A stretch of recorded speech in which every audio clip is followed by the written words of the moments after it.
പണ്ട് നമ്മളെ നാട്ടിൽ കണ്ടിരുന്നൊരു പ്രത്യേക ടീമാണ് ഈ കല്യാണ മുടക്കികൾ അല്ലേ.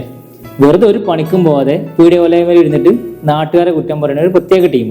എന്നാൽ ആ ഒരു ടീമിനെ ഇപ്പോൾ നമ്മൾ അധികം കാണുകയില്ല. പകരം നാട്ടിലിപ്പോൾ ഒരു പുതിയ സംരംഭമൊക്കെ തുടങ്ങുകയാണെങ്കിൽ ഇവരൊരു ടീമായിട്ടോ അല്ലാതെയൊക്കെ വരും.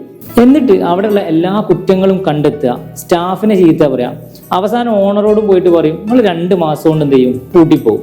അങ്ങനെ അയാൾക്ക് ഒരു ഡേറ്റ് ഇട്ട് കൊടുക്കും. ഇങ്ങനെ പോയാൽ ഇത് മുന്നോട്ട് പോകില്ല. മാക്സിമം പോയാൽ 2 മാസം.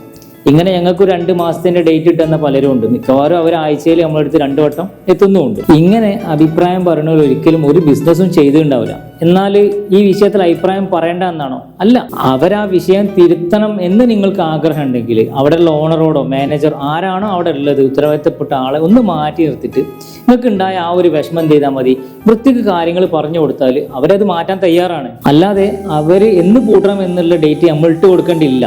കാരണം ഏതൊരു ബിസിനസ്സിൻ്റെയും നമ്മൾ പറഞ്ഞതാണ്, ഏതൊരു ബിസിനസ്സിൻ്റെയും സ്റ്റാർട്ടിങ് അത് സ്ട്രഗ്ലിങ് തന്നെയാണ്. അവരുദ്ദേശിച്ച പോലെ കാര്യങ്ങൾ അവിടെ നടന്നോളണം എന്നില്ല. ഓൾറെഡി ആ പാവങ്ങൾ ആ സമയത്ത് വല്ലാത്തൊരവസ്ഥയിലായിരിക്കും. അതുകൊണ്ട് അവരെ സഹായിക്കാൻ പറ്റിയില്ലെങ്കിലും ദയവ് ചെയ്ത് പ്ലീസ്